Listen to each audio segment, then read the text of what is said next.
Hello, this is Steve at Air Guns of Arizona. Today we're going to be looking at the Daystate Renegade. The Renegade is a beautiful rifle. It's a gun that is very comfortable, very balanced. We're actually going to be working on a 25 caliber rifle. The rifle does come in 177, 22, 25, and 30 caliber. We're going to be looking and replacing the barrel O-rings. That's the two external O-rings and the internal O-ring, which would be the 25 caliber breech seal.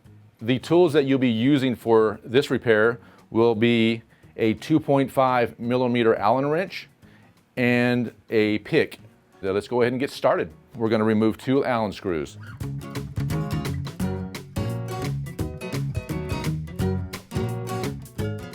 And as soon as you remove the Allen screws, you can go ahead and pull on the barrel. It should slide right out of the breech block. We're going to replace the 2 outer O-rings, and we're going to replace the inner O-ring. So it's a matter of going ahead and getting a pick and getting underneath the O-ring and sliding the O-ring off. Very easy to do. We'll go ahead and lay the O-rings here.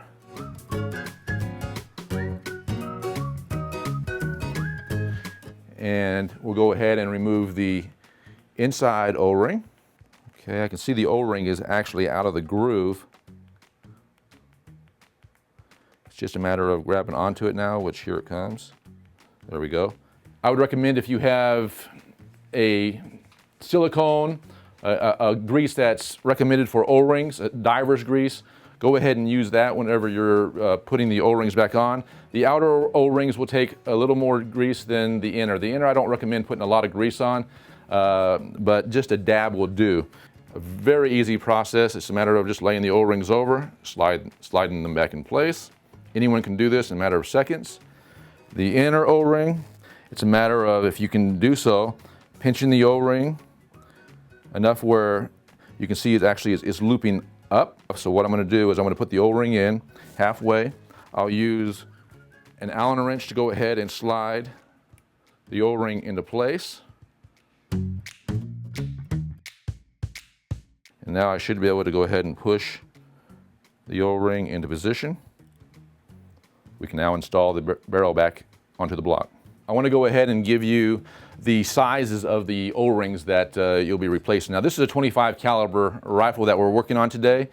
The O-ring sizes are going to be as follows. The outer, the external O-rings are going to be a 10 by 1, and that would be an NBR 70, so the 70 being the hardness of the O-ring. So if you have a different caliber, you have a 22 or a 177 or even a 30 caliber rifle, the inside O-ring, we'll go ahead and we'll list the sizes of the O-rings. That way, if you do have an issue and you need to call and you need to get an O-ring from us, or if you want to go to your local hardware store and see if they have the right size O-ring, you can do so. So now we're at the point where we can go ahead and install the barrel back onto the breech block. It's a matter of going ahead and making sure that you have just a little bit, like I said, of grease on the 2 outer O-rings. And whenever you push it into the block, make sure that it slides in fairly easy. You don't want to scratch or you don't want to cut the O-rings. And so there's a rail here that we're going to follow whenever we're pushing the barrel back into position. As soon as it goes in where you can't push the barrel in any further, you know that you're in place. The 2.5 millimeter wrench again is used.